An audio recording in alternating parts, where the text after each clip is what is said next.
The morning light filtered softly through the blinds, casting gentle stripes across the darkened bedroom. The air was still cool, and the quiet comfort of the bed urged Emily to linger a little longer.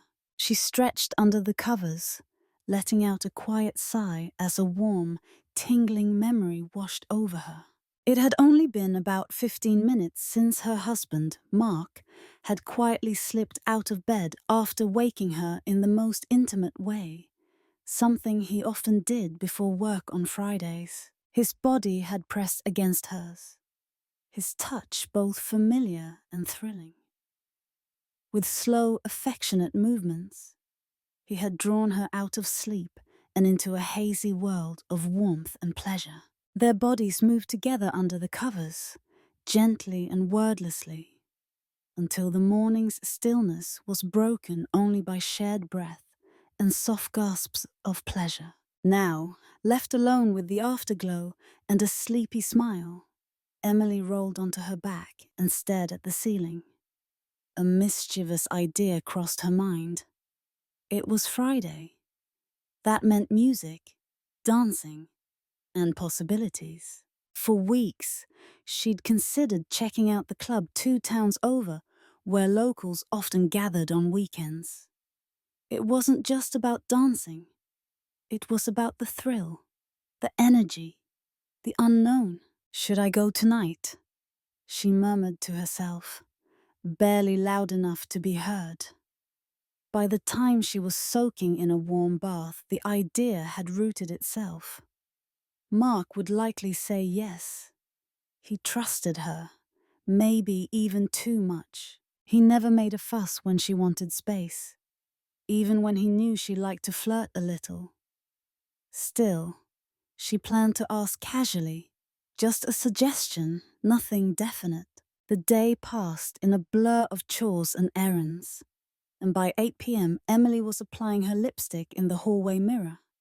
Already dressed in a black skirt, tights, and a snug-fitting top that showed off just enough to invite glances, but not enough to look desperate. She sipped from a half-filled wine glass and called out to Mark as she pulled on her boots. "So, should I head out now?" Mark peeked out from the kitchen. "Whenever you're ready, sweetheart. You look incredible." "I'll be back later," she smiled, stepping out the door. As usual, she'd had a little wine to loosen up before arriving. The club had a bar, but she wasn't one for heavy drinks. Champagne was all she could tolerate. Any harder liquor, and she'd regret it. When she arrived, the place was just beginning to fill. Mark dropped her off and drove away without hesitation. Inside, the bass thumped softly beneath her feet as she walked past a group of men sitting at the bar. She felt their eyes track her steps. 2 looked away, pretending to be uninterested.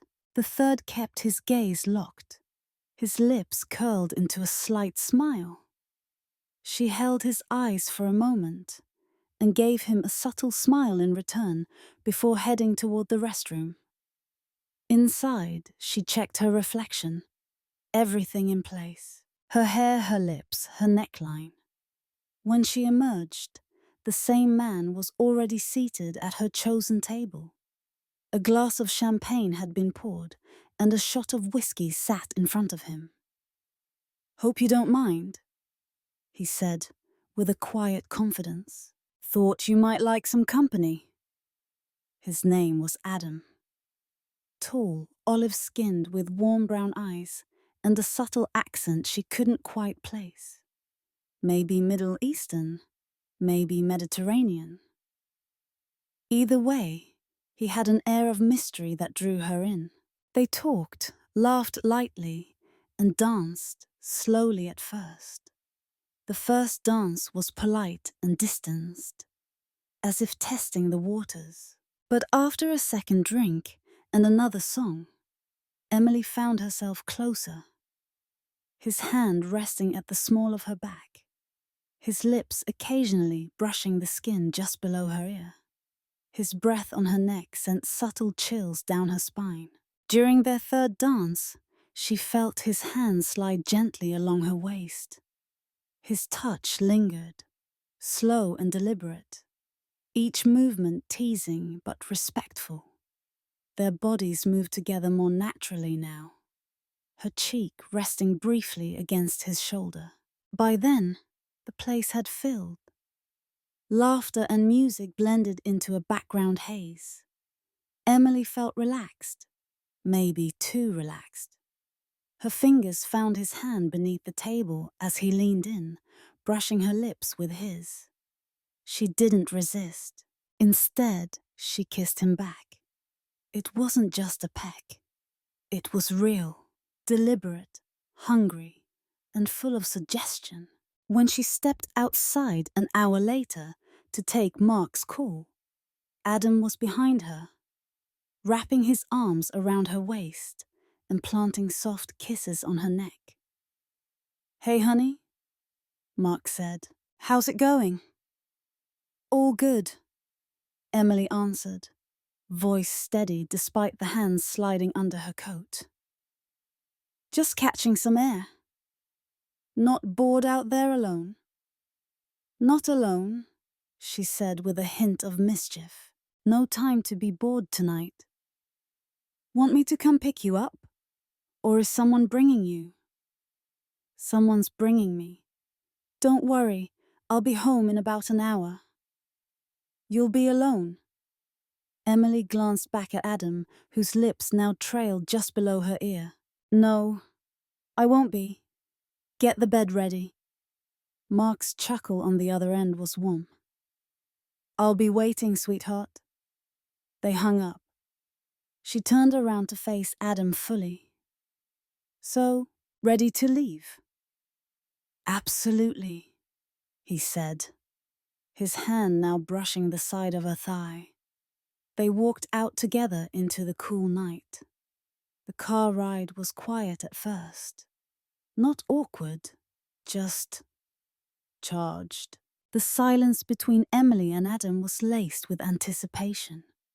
The streetlights passed by in soft flashes as they drove down winding suburban roads. Emily leaned her head against the window for a moment, letting the coolness of the glass calm her racing thoughts.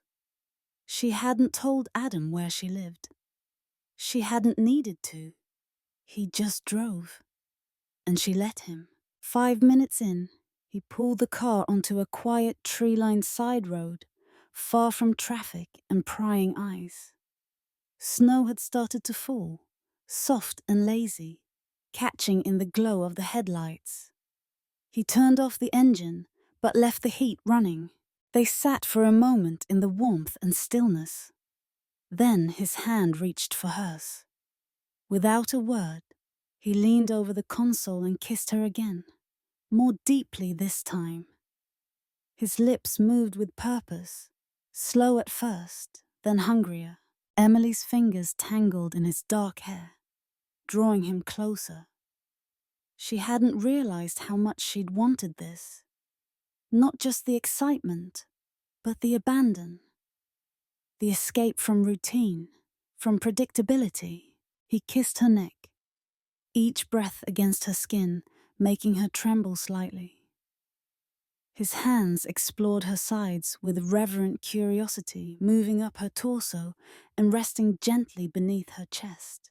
When his fingers finally brushed the underside of her bra, she gasped softly, not from surprise, but from the heat rising inside her.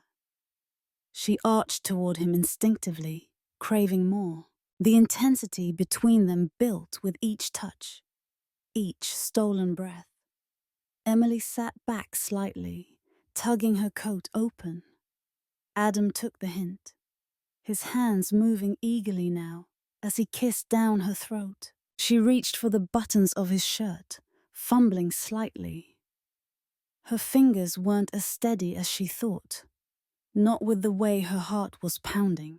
His mouth returned to hers as he gently slipped a strap of her bra off her shoulder. exposing her bare skin to the warmth of the car's heater. She didn't stop him. Instead, she let her head fall back, closing her eyes as his lips traced over her collarbone and down to the soft curve of her breast. Emily's breaths came faster, and her hands slid down to his belt, feeling the tension building in both of them. But Adam paused, lifting his head just enough to look her in the eyes. "Are you sure?" he whispered, his voice rough and low. "Yes," she breathed. "But let me." She smiled and reached down to remove her boots and tights, moving with more confidence than she felt. The thrill was undeniable, but part of her still felt like she was floating outside her body, watching herself from above. She peeled the layers away and leaned back against the seat, feeling completely exposed and entirely alive. His fingers skimmed her thighs and then lower, exploring her gently. Through the remaining fabric, he teased her, slowly and deliberately. Emily's back arched slightly, a soft moan escaping her lips. Her body was hypersensitive to every movement, every whisper of contact. She helped him unbuckle his pants, revealing just how ready he was. Her hand wrapped around him, and his breath hitched. They lingered in that space, that charged stillness, before she guided him closer. As their bodies met, she gasped again, her hands clutching the seat. His movements were slow at first, careful. Her legs wrapped around him, and together they built something intense and undeniable, a rhythm that neither of them wanted to break. Outside, the snow fell heavier now, muffling the world beyond the fogged-up windows. The car rocked slightly with their movement, hidden in shadows and snowfall. Their breaths mixed in the heated air. With each slow thrust, Emily felt herself unraveling. It wasn't just about desire anymore. It was escape, freedom, defiance. She clung to him, her nails digging into his back as the waves of pleasure began to rise. When she finally climaxed, it was with a soft cry against his shoulder, trembling beneath him. He followed soon after, groaning low in her ear, his body tensing as he released inside her. They collapsed into the seats, breathless and flushed, skin damp despite the cold outside. Adam leaned his head back against the rest and stared at the ceiling. Emily sat up, collecting herself, reaching for her underwear and tights. Neither spoke for a moment. Then, finally, Adam broke the silence. "Do you want me to take you home?" Emily hesitated. "Yes," she said, after a breath. "But you can stay if you want." He smiled softly, but shook his head. "It's better if I don't." That was fine. She didn't need him to stay. She needed tonight, and she'd gotten exactly that. The snow was heavier now, and the drive back was slow. Emily leaned back in her seat, eyes closed. Adam's hand occasionally brushed hers on the center console, but they said little. When they reached her house, she hesitated before getting out. "You'll be okay?" she asked. "Of course," he replied. "You were amazing." Emily smiled faintly and stepped out into the snow, the flakes dusting her hair and coat. She didn't look back until she heard the tires crunch away. Inside, the house was dark but warm. Mark was waiting, just like he said he would. She opened the door quietly, but Mark was already standing there in the hallway. "Hey," he said gently. How was it? Emily smiled tiredly. Fine. Just tired. He stepped forward and took her coat, kissing her on the forehead. You smell like smoke and something else. Guess you'll have to guess what that something is, she murmured. He didn't ask, not directly. He simply led her to the bedroom, undressed her slowly, and laid her down. Then, with unspoken understanding, he kissed the inside of her thigh, moving slowly upward. His lips were soft, reverent. Emily gasped as his mouth reached her center. His tongue exploring her with practiced affection. He didn't ask who had been there before him. He just accepted her, welcomed her, and made her feel like she was still his. The hours melted away into tenderness, and exhaustion pulled her under. She drifted to sleep beside the man who knew everything and still held her. The morning sun crept cautiously through the sheer curtains, painting soft gold streaks across the foot of the bed. Emily stirred, the warmth of the comforter clinging to her bare skin.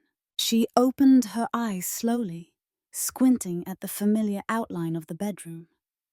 The events of the previous night trickled back into her thoughts like a slow-moving current, one that carried a strange mix of satisfaction and guilt. Beside her, Mark was still asleep. His face was peaceful, his arm loosely draped across her waist. He hadn't asked any questions the night before. He hadn't judged, hadn't accused. He'd simply accepted her, as he always did. That part of him both comforted her and disturbed her. How could he be so calm? Sliding gently out of bed, she tiptoed to the bathroom, shutting the door behind her. She turned on the tap and stared into the mirror as she waited for the water to warm. Her eyes looked different, wider, darker, more alert, as if a door had been opened inside her, one that wasn't so easy to close. The water steamed, and she splashed her face, trying to wash away the lingering heat of the night. But some things couldn't be scrubbed off with soap and water. When she came out, Mark was sitting up in bed, the sheets wrapped around his waist. He looked at her with the soft, unreadable smile. You okay? He asked. I think so, she replied, walking over to him and sitting on the edge of the bed. He ran a hand through her hair, pulling her gently toward him. You were glowing last night. Emily blushed. I was drunk. Not just drunk, he said quietly, but alive. They sat in silence for a few beats before Mark spoke again. You know I don't mind, Em. She glanced at him, cautious. Don't mind what? You needing more. Something different. I just want you to be happy. It struck her how genuine he sounded, how heartbreakingly sincere. I don't know if it's happiness, she murmured, or just something I can't explain. Mark touched her chin, lifting it gently. You don't have to explain. Just don't lose yourself chasing it. That hit deeper than anything he could have said. She nodded faintly and leaned into him, allowing the stillness of the morning to envelop them.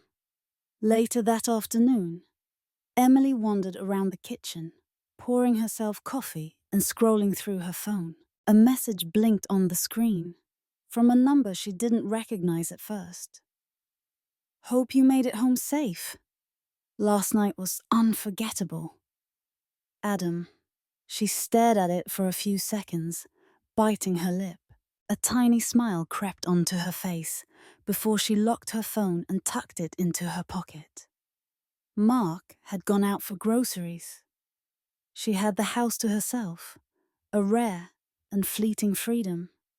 But rather than revel in it, She felt restless. Her thoughts kept circling the same invisible loop. She opened her laptop and checked her email.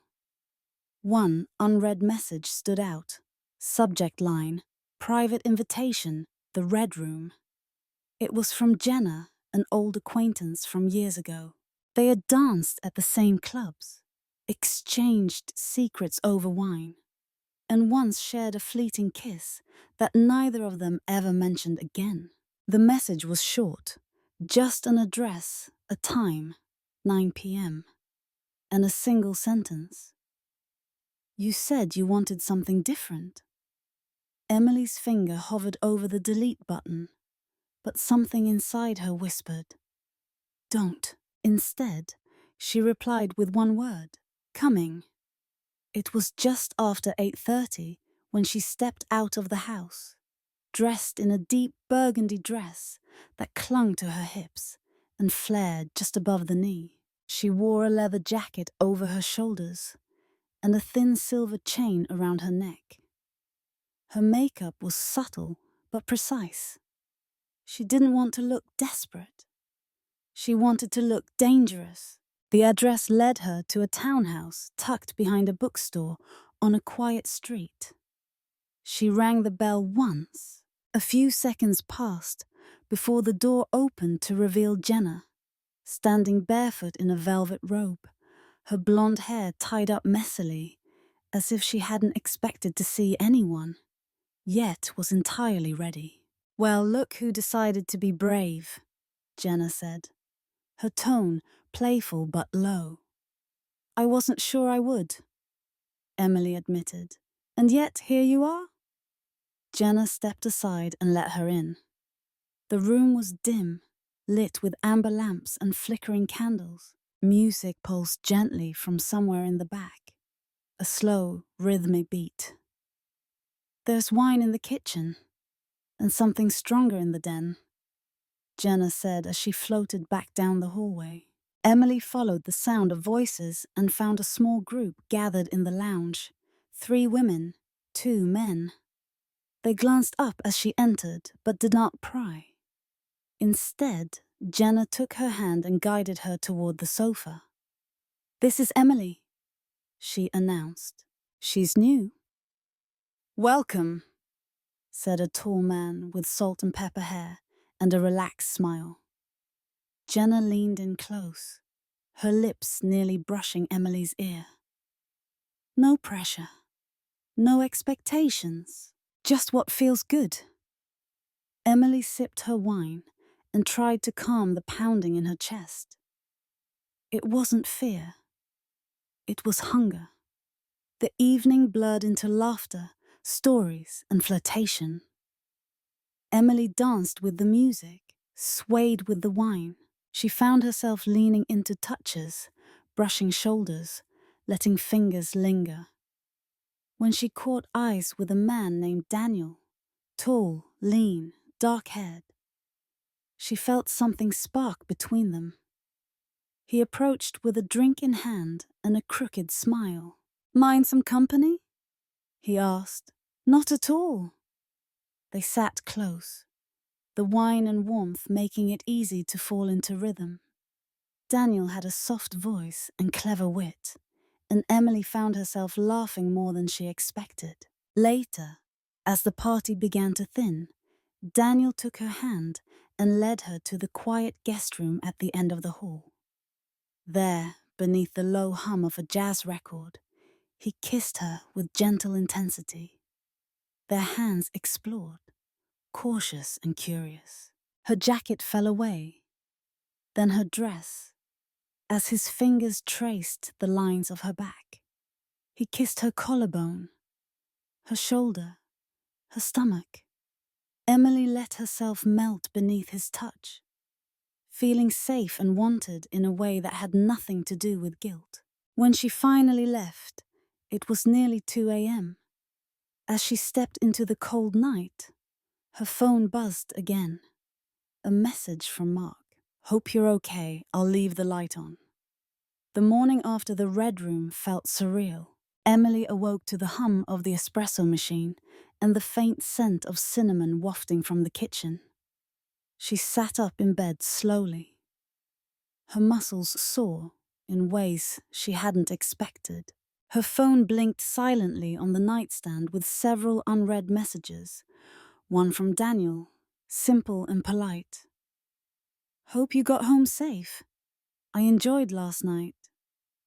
Another from Mark. "Taking the afternoon off. Thought we could have lunch." Her pulse quickened. Not from fear, but from the weight of it all. How could she balance these two lives that were pulling at her from opposite sides? Mark's unconditional trust was like a soft pillow she could sink into. But it also made her feel like she was suffocating.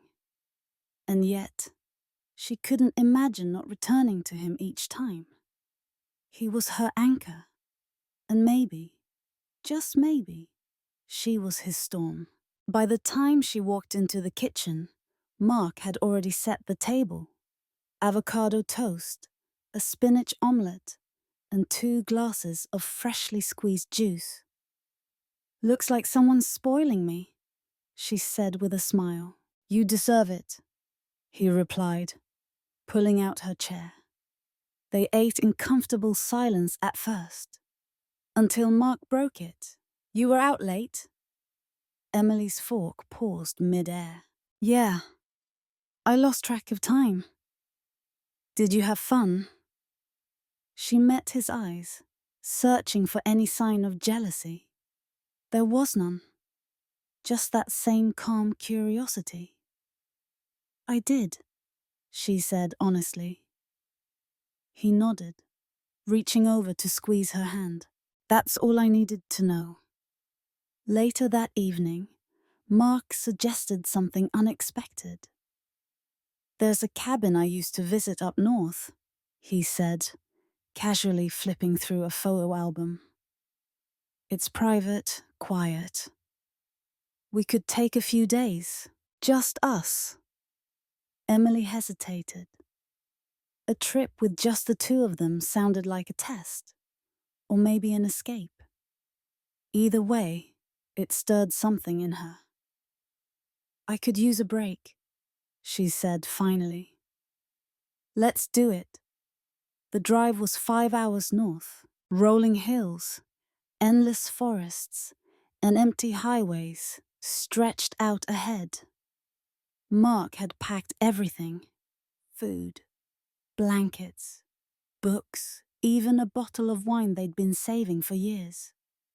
Emily brought her sketch pad, though she hadn't drawn in months. The cabin itself was modest but cozy. A single-level wooden structure with a large stone fireplace and windows that looked out over a frozen lake. Inside, it smelled of cedar and old stories. They settled in quickly, unpacking their things and warming the cabin with a fire. Mark put on soft jazz and poured wine while Emily curled up on the couch in a thick-knit sweater and leggings. She watched him move about the cabin, admiring the way his quiet confidence filled the space. Here, far from the distractions of their usual lives, Mark seemed more grounded, more present. When he sat down beside her, she leaned into him without thinking. "Thank you for bringing me here," she whispered. "I wanted to remind you what still matters," he replied, kissing her forehead. That night, they lay beneath a heavy quilt as the fire cast flickering shadows across the wooden beams. Snow tapped gently against the window, a rhythmic hush that made the world feel softer. Mark brushed the hair from her face, his hand tracing the line of her jaw before leaning in to kiss her. His lips were gentle, almost hesitant, as if asking for permission. She responded with a slow, deliberate kiss of her own, her body turning toward his beneath the blankets. They moved together carefully at first, rediscovering each other in the quiet. His hands slid beneath her sweater, exploring the familiar curves he knew by memory, but treated as if for the first time. She gasped softly as his fingers caressed her hips and lower back. Their clothing disappeared gradually, as though the space between them demanded it. When he entered her, it was with reverence, his body pressing against hers with quiet intensity. Emily clung to him, her hands tangled in his hair, her breath hot against his skin. It wasn't wild or urgent. It was intimate, achingly so. Each movement said what neither of them could put into words, and when they climaxed together, it was like the release of something buried too long, a shared confession spoken through skin and breath. Afterward, they lay in silence, Emily's head on Mark's chest, his fingers idly tracing circles along her spine. "Do you love me?" she asked suddenly. He didn't flinch, always. "But are you still in love with me?" He was quiet for a moment. Then, "Yes, but I know you're searching for something I can't give you. Maybe that's okay." Emily's eyes stung. She didn't know what answer she wanted. But that wasn't it. Or maybe it was exactly what she needed to hear. The next day was filled with quiet rituals. Coffee on the porch, walks along the frozen lake, snowball fights that turned into wrestling matches on the ground. Emily felt light for the first time in weeks. Being away from temptation made it easier to remember what she had. But the pull hadn't vanished. It waited, patient and silent. That evening, while Mark chopped vegetables for dinner, her phone buzzed on the windowsill. She picked it up to find another message from Jenna. "Big night this Saturday. Something new. You'll want to be there."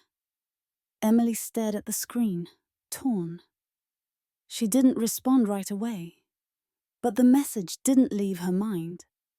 It sat there, whispering. Saturday wasn't far. That night, they drank hot cocoa and watched an old black and white movie. Mark wrapped a blanket around them both, his arm draped over her shoulder.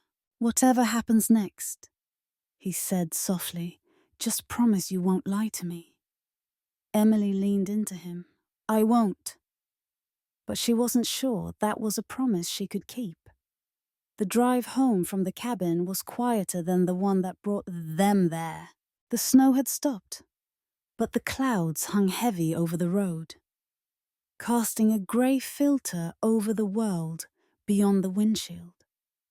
Emily stared out the window, her fingers tapping lightly against her knee. Mark kept one hand on the wheel, the other resting near hers on the center console, occasionally brushing her fingers. Neither spoke much. It wasn't uncomfortable, but it was filled with things unsaid. When they pulled into their driveway just after sunset, Emily exhaled slowly. The house looked the same, but something in her had shifted. She carried the calm of the cabin with her, but also a restless energy that buzzed beneath the surface. As they unpacked the car, she found herself checking her phone every few minutes, half expecting another message from Jenna. None came. That night, Emily couldn't sleep. Mark dozed peacefully beside her, the rise and fall of his chest rhythmic and slow. She slipped out of bed and padded down the hall to her studio, a room that had gone untouched for months. She flipped on the light and stood for a moment, taking in the forgotten canvases, the dusty easel, the closed sketchbook. She sat down, opened it, and let the pencil glide across the paper. When morning came, she was still drawing. Later that week, she received a text. But not from Jenna. It was from someone she hadn't heard from in over a year. "Hey Em, I know it's been a while. You free to talk?" It was Madison. They'd been inseparable once. College roommates turned confidants, partners in reckless nights and emotional breakdowns. But something had happened, something unspoken. A kiss that lingered too long, a confession that went too deep. Then silence, ghosted texts, mutual avoidance. Emily stared at the message, fingers hovering over the screen. Then she typed back, "Yeah, coffee?" They met the next day in a quiet downtown cafe. Madison hadn't changed much. Her dark hair was shorter now, curled behind one ear, and she wore a navy coat with gold buttons that made her look effortlessly elegant. When she saw Emily, her face softened into a hesitant smile. "Hey," Madison said. "Hey," Emily echoed. They sat, ordered, and stumbled through small talk for the first 10 minutes. Work, weather, awkward jokes about how they were so bad at texting. Then the pause came. The moment when both of them knew the real conversation was about to begin. "I heard about you and Mark," Madison said gently. "Still together?" Emily nodded. "We are. He's patient." Madison smiled knowingly. "He always was." There was a beat of silence. Then Madison leaned in slightly. "Do you still feel it?" she asked. "That pull towards something more?" Emily didn't answer right away. She didn't have to. Madison reached into her bag and pulled out a cream-colored envelope, sliding it across the table. "What's this?" "An invitation," Madison said, "to a private gallery. Friday night. Not just art, if you know what I mean." Emily opened the envelope. The card inside was heavy, embossed with silver foil. No address, just coordinates and a time. 10:30 p.m. "This isn't a club, is it?" Madison's smile was sly. "It's an experience." Friday came too quickly. Mark was out of town for a 2-day conference, and Emily found herself alone in the house, pacing the living room with the invitation in one hand and a glass of wine in the other. The GPS coordinates led her to a converted warehouse near the riverfront, industrial on the outside, but lit from within by warm, pulsating light. She hesitated at the door, then stepped inside. The room was large, dimly lit with crimson lanterns hanging from the ceiling. Music hummed low, smooth jazz wrapped in electronic undertones. People wandered in elegant clothing, sipping drinks, admiring artwork that ranged from stunning to surreal. Some stood in quiet conversation. Others sat in plush chairs tucked into corners, whispering intimately. Madison appeared from the crowd, a vision in black satin. She walked up to Emily with a glass of champagne in each hand. "You came," she said, handing her one. Emily took the glass, her eyes scanning the room. "What is this place?" Madison leaned closer. "Where people come to let go of who they pretend to be." Emily sipped her champagne, the bubbles biting at her throat. "And what are you pretending not to be?" "Tonight?" Madison smiled. "Honest?"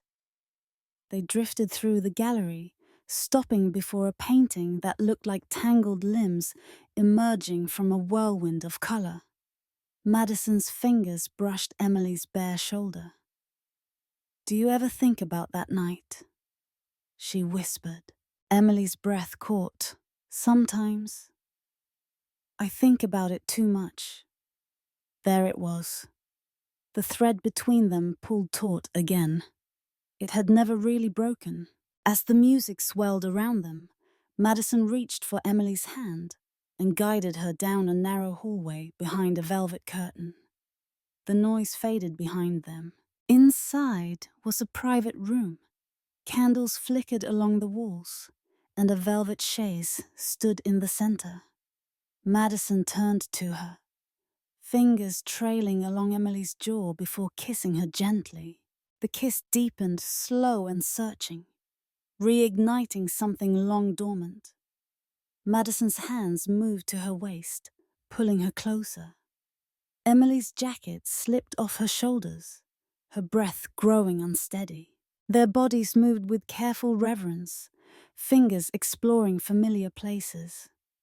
Madison undressed her with ease, layer by layer, until Emily stood exposed in the candlelight. The warmth of Madison's skin against hers was electric, her lips pressing softly against her collarbone. But then, Emily pulled away. Her chest rose and fell rapidly, the weight of it all rushing in. "I can't," she whispered. Madison stepped back, eyes understanding. "I didn't ask you to." Emily nodded, struggling to breathe. I thought I could." Madison walked to her, gently cupping her cheek. "You still belong to someone, even if you're not sure how." They stood in silence for a moment longer before Madison offered her coat back. Emily took it, wrapped it around herself, and left without looking back. But the truth was, she didn't know who she belonged to anymore. Saturday morning came wrapped in quiet grey light. Emily sat at the kitchen table with a steaming mug of coffee, bundled in a loose sweater, and staring out the window as wet snow began to fall again. Her phone sat idle beside her, its screen black and still. No message from Madison, no reply from Jenna. The silence should have felt like peace. Instead, it felt like absence. She hadn't slept much the night before. Her mind had twisted itself in knots, playing back every scene. The mountain cabin with Mark, the almost moment with Madison, the pull of desire fighting guilt, and the strange emptiness she couldn't seem to shake. Trying to distract herself, she moved from one room to another, straightening pillows, cleaning out drawers, even dusting the tops of picture frames. But the stillness inside her persisted. Eventually, she sat down with her laptop, telling herself she'd do something mundane. Organize old files, maybe delete old photos. What she didn't expect was to stumble upon a folder titled Archived. Inside were dozens of photos, trips, holidays, nights out. Then, one she didn't recognize. Mark, sitting in a cafe. Across from him, a young blonde woman. The camera had focused on her, not on Mark. She was laughing. Her hand was resting lightly on his. The timestamp was recent, just 3 weeks ago. Emily's stomach twisted. She didn't want to jump to conclusions. Maybe it was work. Maybe it was innocent. But the placement of her hand, the way Mark's face was turned toward her, smiling, that wasn't business. That was something else. Emily shut the laptop. For a few long seconds, she just stared at it. Then, slowly, she stood up, walked to the coat rack, and slipped her hand into the pocket of Mark's jacket. His phone was there, unlocked. He never used passwords. He trusted her. That trust now felt like a dare. She scrolled. Nothing obvious. Just a few texts from co-workers, reminders, emails. Then she found a message thread from someone named Natalie G. The preview alone made her pulse spike. "Thanks for last night. I can still feel your hands on me." Emily's chest tightened. "Don't forget our Wednesday plan. I'll be waiting." She put the phone down. Her hands were trembling. The room felt colder. Now it made sense. The calm, the tolerance, the late nights with no questions asked. He wasn't just allowing her freedom. He was taking his own. That evening, when Mark came home, he greeted her with a kiss and a cup of her favorite green tea, like everything was fine. "You've been quiet today," he said, setting his coat on the hook. "Everything okay?" Emily nodded, not meeting his gaze. "Just tired." He wrapped an arm around her waist and pulled her in. "Want to relax together? I've missed this."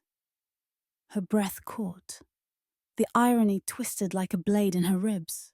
"Sure," she whispered. He kissed her neck gently, his hands sliding beneath the hem of her sweater. His touch was warm and familiar, sending old sparks across her skin. Emily let herself melt into the moment, even as her thoughts spun out of control. Mark moved slowly, as if savoring each inch of her. His fingers slid along her sides, drawing soft circles along her hips, before slipping under the waistband of her leggings. He kissed her shoulder, then her collarbone, until his lips were just above her heart. They moved together with the ease of years spent learning one another's rhythms. Mark undressed her gently, his hands caressing her thighs and stomach as he laid her down on the couch, the lights dim and the fireplace humming quietly in the background. He positioned himself between her legs, kissing her deeply as his hands explored. When he entered her, slowly and purposefully, Emily exhaled shakily. Her arms wrapped around him out of habit, not longing. Each thrust was tender, but her mind was elsewhere, hearing Natalie's words, seeing the blonde woman in the cafe. And yet, she let herself respond, her breath catching in time with his movements. When he climaxed, he whispered, "You're all I want," and buried his face against her neck. She didn't answer. Afterward, they lay together, tangled in the quiet. Mark stroked her hair as he whispered, "You feel different tonight." Emily closed her eyes. "Maybe I'm just tired." He kissed her temple. "Get some rest. I'll clean up." She didn't move for several minutes after he left the room. Her body still buzzed with confusion, not pleasure. She stared at the ceiling until her phone buzzed again. Unknown number. "Emily, it's Josh. I know it's been a long time, but I need to see you." Her chest tightened again, this time for a different reason. Josh. A name she hadn't said out loud in nearly 3 years. "Why?" she texted back. "Because you're the only person I never lied to. And I can't carry this anymore." She sat frozen, reading the message again and again. Josh had once been everything, and then he'd shattered everything. Her friendship with Madison, her faith in promises, her ability to trust. But he'd also known her in ways no one else had. And now he was back. Sunday morning, Emily packed a small overnight bag, threw in her sketchbook, her journal, and a change of clothes. She didn't leave a long explanation for Mark, just a brief note on the counter. "Taking a few days for myself. Please don't worry." She got in the car and started the engine, the snow having melted into rain overnight. As she pulled out of the driveway, she glanced once into the rearview mirror. The house stood still, unaware. But Emily knew, once she left this time, something would break, and not everything could be put back together. She wasn't sure what Josh wanted. She wasn't sure what she wanted. But she was done pretending that everything was fine. In the next part, the meeting with Josh brings long-buried truths to the surface. Old sparks reignite, and Emily must finally choose between the comfort of the known and the danger of the real. Shall I continue? The highway stretched ahead in a blur of grey asphalt and wind-bent trees. Emily gripped the steering wheel tightly, her knuckles pale. The hum of tires on wet pavement the only sound in the car. Her phone sat on the passenger seat beside her, screen dark, except for the occasional flash of GPS directions guiding her toward a motel just outside the city. That's where Josh had asked her to meet him. She hadn't seen him in almost 3 years, not since the night everything fell apart. When Madison found out, when promises were broken, and when Emily had sworn never to let him back in. But now here she was, driving through the rain, chasing down a message that cracked open every old scar. It wasn't love she felt. It was unfinished business. When she pulled into the gravel lot of the motel, her heart was pounding. She turned off the ignition and sat in the silence for a moment, staring at the faded neon sign that flickered above the lobby door. Sunset Pines Inn. How poetic. She stepped out, pulled her coat tighter around her shoulders, and walked slowly toward room 107. She didn't need to knock. Josh opened the door before she reached it. He looked the same, and different. A little older, more tired around the eyes, his hair slightly longer and messier. But that crooked, almost apologetic smile, that hadn't changed. "Hey," he said quietly. "Hey." They stood there for a moment, neither of them moving.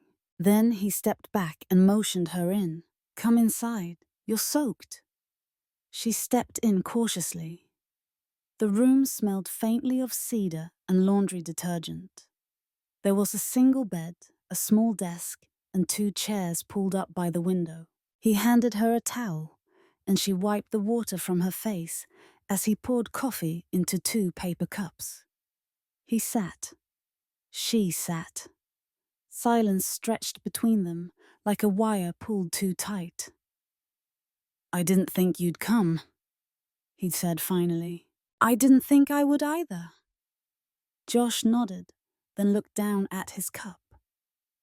"I'm not here to ask for anything.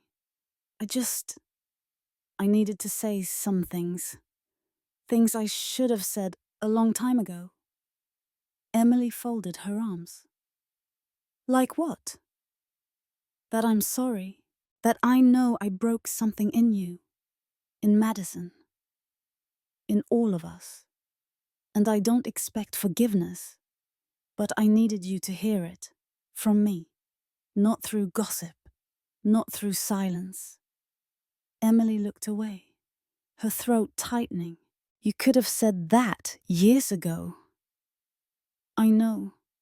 I was a coward." She didn't argue.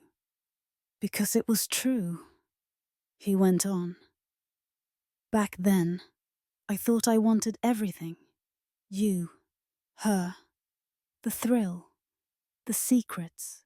But I didn't understand what it meant to love someone with consequences." She stared out the window at the rain. "And now you do?" Josh took a breath. "Now I live with the consequences every day." They sat in silence again. This time, it was heavier. Then Emily spoke. "I'm not the same person you left behind." "I know," he said, "but part of her is still here. And part of me still sees her." Emily's eyes flicked to his. There was danger in those words. Not the kind you run from, the kind you lean into. He reached out, fingers brushing hers. She didn't pull away. Their hands met between the cups of cooling coffee. And in that small, wordless exchange, the storm outside faded into background noise. Josh stood slowly, walking to the bed, then turned to face her. Emily followed. Not because she had to, because she wanted to. He reached for her coat first, slipping it from her shoulders, letting it fall silently to the carpet. then her sweater, then the soft cotton top beneath. His hands moved carefully, reverently, as though he were unwrapping something long lost. She didn't stop him. She ran her hands down his chest, feeling the steady rise and fall of his breath. Then, without a word, she leaned in and kissed him, slowly at first, then with a hunger that caught them both by surprise. The kiss deepened, full of heat and regret and something desperate. Their bodies pressed together, old rhythms remembered in seconds. Josh kissed her neck, her collarbone, his hands tracing the lines of her back. Emily's fingers tangled in his hair, pulling him closer.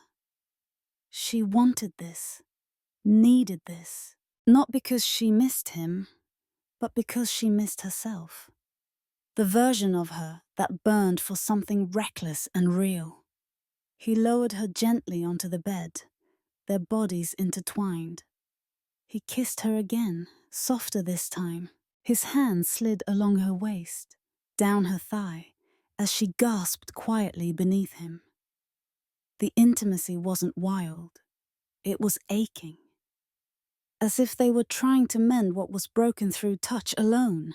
When he entered her, she closed her eyes and exhaled, her arms wrapped around his back. They moved together slowly, a gentle rhythm building between them. Each motion a question, each breath an answer. Emily felt herself come undone beneath him, the tension in her body releasing in waves. He followed soon after, burying his face in her neck, their bodies trembling in sync. When it was over, they lay tangled in sheets and silence, the sound of rain tapping softly on the window. Josh rolled onto his back, staring at the ceiling. That shouldn't have happened. Emily turned to him. But it did. Yeah. He paused, and it still felt like something. She looked up at him. It felt like a door I never closed. He turned his head. So what happens now? I don't know, she whispered. But I have to go. He sat up. Now? She nodded, pulling the covers around her. I'm not running. I just need time. He watched her dress in silence, and when she reached the door, he stood. Emily, whatever happens with us, or doesn't, I meant what I said. I'm sorry, and I'm glad you came. She gave him a small, tired smile. Me too. Then she left, the cold air biting at her skin as the door clicked shut behind her. In the next part, Emily returns home to unexpected tension, a confrontation with Mark, and a decision that could fracture everything, or finally set her free. Shall I continue? The drive home felt longer than it should have. Emily kept both hands on the wheel, her eyes locked on the fading highway lines. The sun had begun to rise behind her, casting a dull orange light on the road ahead. She'd barely slept in the motel. After leaving Josh, she'd driven around for hours, parking outside gas stations, watching headlights pass, wondering what the hell she was doing. Now she was heading back. Back to Mark. Back to a house that no longer felt like a home. She pulled into the driveway just past 8 a.m. The street was quiet, dusted with frost, the air sharp and still. Her key turned in the lock with a soft click, and she stepped inside slowly. Mark was in the kitchen, frying eggs. He looked up when she walked in. Hey, he said calmly. You're back early. Emily dropped her bag near the door. Didn't sleep well. He nodded, flipping the eggs. Coffee's still hot. She walked into the kitchen slowly, watching him as if he was someone she didn't quite recognize. "You didn't ask where I was going," she said quietly. "I didn't want to push you away by asking," he replied, voice even. "But I knew you weren't just going for a walk." She leaned against the counter, crossing her arms. "How long?" Mark turned the stove off and looked at her, brows knitting. "How long what?" "Natalie, how long has it been going on?" Silence. Then, 3 months? Emily closed her eyes. She didn't cry, she didn't flinch. "Why didn't you tell me?" Mark placed the spatula down. "I didn't want to lose you. I thought maybe if I gave you space, you'd come back to me." "I never left," she snapped. "I was just searching." "And I stayed," he replied, voice rising. "While you searched?" They stared at each other for a long moment, the tension so thick it felt like the walls were closing in. Finally, Emily spoke, her voice soft but sharp. "I slept with someone too." Mark didn't react immediately. Then he nodded, like he already knew. "Josh?" Her breath caught. "How did you—" "I saw his name pop up a week ago on your phone. I wasn't going to say anything. I figured if you needed to go back to figure things out, maybe I owed you that." Emily blinked. "You owed me?" "For all the ways I stopped seeing you. For being comfortable while you were drowning." The words hit harder than any accusation. Mark stepped closer. "But I need to know. Are you still drowning, Emily?" She didn't answer. She didn't have to. He reached for her hand slowly, giving her time to pull away. "She didn't. Then let me remind you," he said softly, "what it feels like to be seen." He pulled her gently toward him, his lips brushing her forehead before trailing down her cheek. Emily's breath caught as his fingers slid under the hem of her shirt, touching her skin with reverence. They moved together wordlessly, her back pressed against the cool wall as he kissed her with urgency and hunger that had long been dormant. Her legs wrapped around his waist as he lifted her effortlessly, their bodies aligned by memory and need. Mark unbuttoned her jeans slowly, sliding them down her hips. She reached for his belt, her hands trembling, not from fear, but from anticipation. They kissed again, harder this time, as if trying to forget everyone else who had ever touched them. When he entered her, she gasped, her nails digging into his shoulders. They moved together in rhythm, like muscle memory, a dance that belonged only to them. Her back arched as she moaned softly into his neck, his name falling from her lips like a confession. Mark held her tightly, whispering against her skin, "I never stopped wanting you." And for the first time in a long time, Emily believed it. They slid to the floor, still wrapped in each other. For a few moments, there was only breath, only skin, only silence. Later, they sat on opposite ends of the couch, clothed now, a blanket between them like a neutral ground. Mark broke the silence. "We can't keep pretending we're fine." "I know," Emily whispered. He looked at her carefully. "Do you still love me?" "I do," she said. "But I'm not sure it's the same kind of love it used to be." He nodded slowly. "Same." There was a long pause before she added, "I don't regret what happened with Josh, but it didn't fix anything. It just reminded me that I've been drifting." "And I've been letting you," Mark admitted. They sat in silence, Not as enemies, not quite as lovers, just two people facing the truth. Finally, Mark stood. I think we should take some time apart.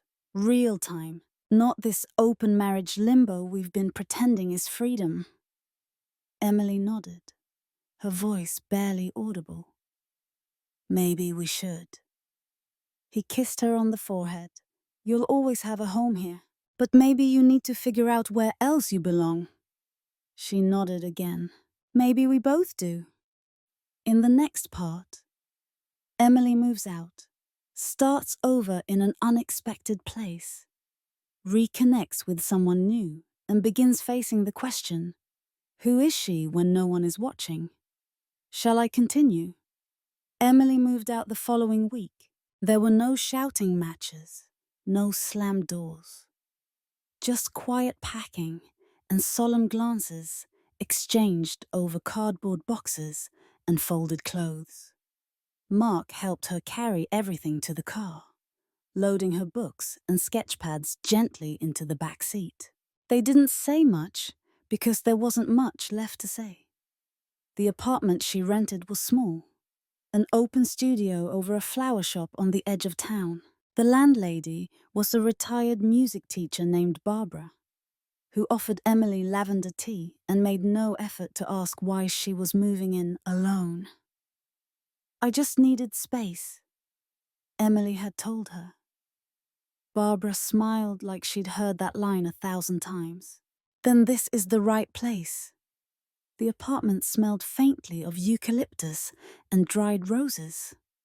The walls were cream-colored, with tall windows that overlooked the park. Emily spent the first few nights sleeping on a mattress on the floor, surrounded by stacks of half-unpacked boxes. Her sketchpad, her only companion. But she felt something she hadn't in a long time. Possibility. She filled her days wandering bookstores, sitting in cafes with her laptop open and untouched, watching strangers come and go, wondering what it might be like to rewrite her life from the ground up. She didn't call Mark, he didn't call her, and the silence between them was no longer heavy. It was necessary. One night, while sketching at a wine bar downtown, she heard a familiar voice behind her. Emily, the voice said, hesitant, hopeful. She turned, and there he was. Daniel, from the Red Room. The man with the quiet confidence and ocean-deep eyes. He looked different without the candlelight, but his presence still pulled at something inside her. Well, she said, setting her pencil down. Didn't expect to see you again. Same, he replied with a soft smile. But I'm glad I did. They sat, talked, laughed, for hours. Daniel wasn't complicated. He was honest, kind, and asked questions like he genuinely wanted to know the answers. Emily found herself telling him things she hadn't said aloud to anyone. About the unraveling with Mark, the encounter with Josh, the guilt she carried, and the freedom she feared. He listened. No judgment, no interruptions. At the end of the night, he walked her home. When they reached the door to her apartment, Daniel paused. I'd like to see you again, he said, properly. No shadows, no velvet curtains. Emily smiled. Tomorrow, then. Tomorrow, he agreed. The next evening, they met at her place. She cooked. Nothing fancy, just pasta and garlic bread. And they opened a bottle of red wine. They talked about music, art, regret. Daniel confessed he'd once been engaged, but called it off 6 weeks before the wedding. We wanted different futures, he said, and neither of us had the courage to admit it until the last minute. Emily understood too well. After dinner, she lit candles around the room and put on a playlist of old jazz records that Mark had hated. Daniel sat beside her on the couch, his arm resting behind her, fingers lightly brushing her shoulder. He didn't lean in first. She did. Their kiss was gentle at first, exploratory, unhurried. But as her hands slid up his chest, pulling him closer, it deepened into something raw and necessary. She felt his breath catch as her fingers tangled in his hair, guiding him toward her. He moved with care, his touch reverent but sure. As he removed her shirt, he whispered her name like a promise. Her skin tingled beneath his fingertips as he kissed a line from her shoulder to her collarbone. She gasped softly when his lips reached the curve of her breast, his hand sliding along her side. She let herself fall back onto the couch cushions, drawing him down with her. Their bodies moved with a new rhythm, not like old lovers rekindling something lost, but like two people discovering something they hadn't known they needed. Daniel undressed her slowly, his eyes meeting hers with every layer he removed. When he finally entered her, she arched against him, her hands gripping his shoulders. His movements were tender, deliberate, every thrust matched by her breathless moans. They moved together, not in desperation, but in connection. When she reached her climax, it hit like a wave, steady, overwhelming, cleansing. Daniel followed moments later, his breath hot against her neck as he whispered, "You feel like home." They lay together in silence, wrapped in the quiet comfort of honesty. No games, no questions, just warmth. After Daniel left, promising to see her again soon, Emily sat by the window with a blanket over her shoulders, sipping the last of the wine. For the first time in months, she didn't feel broken. She felt still in motion, but grounded. Maybe this wasn't the final version of her life. Maybe it wasn't even the beginning. But it was hers again, and she wasn't afraid of it.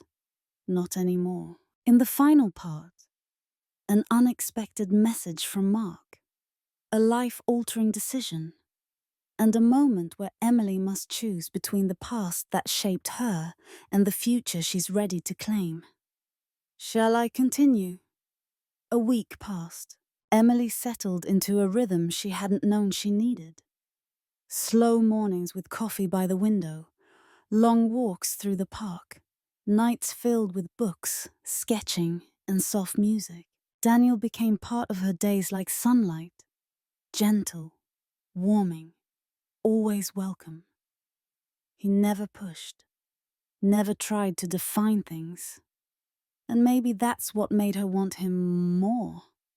He understood that she was rebuilding herself, not rushing to fill the gaps. One Friday morning, as she was folding laundry and humming to a tune on the radio, her phone buzzed. A message from a number she hadn't seen since the day she left the house. Mark. "Can we talk?" She stared at the screen for a long time. She knew he deserved more than silence.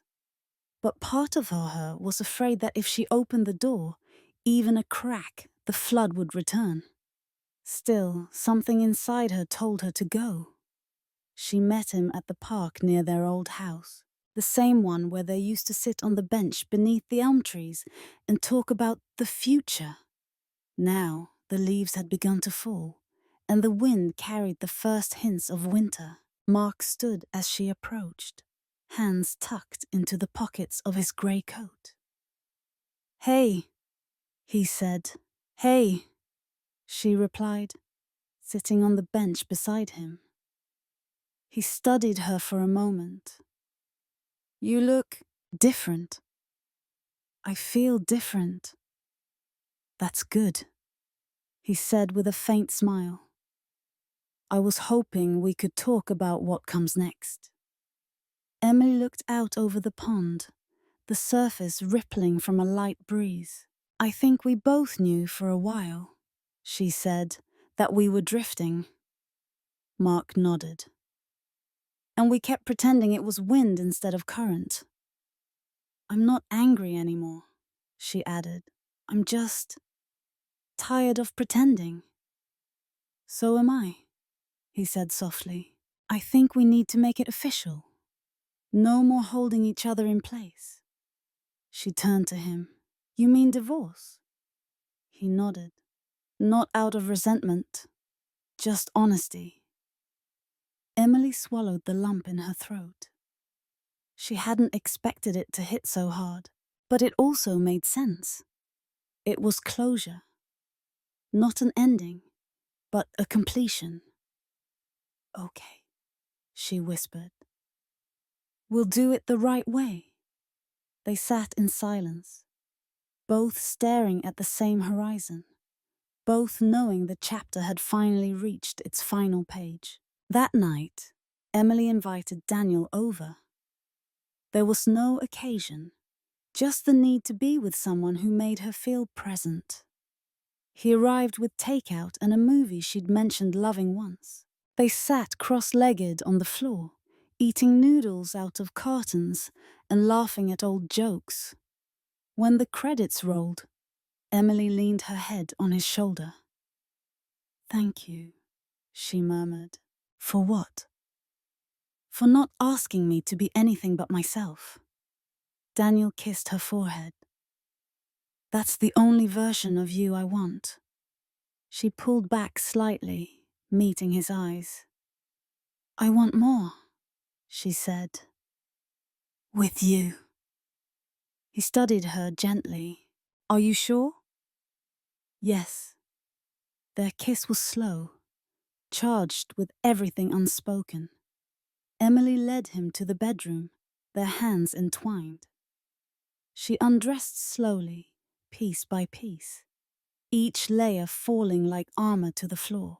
Daniel followed, his touch reverent as he traced her skin with his lips. He laid her back on the bed, their bodies meeting like two rivers converging.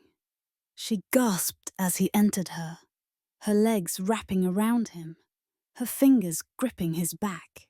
They moved together in perfect rhythm, her breath catching with every thrust. It wasn't about forgetting anymore.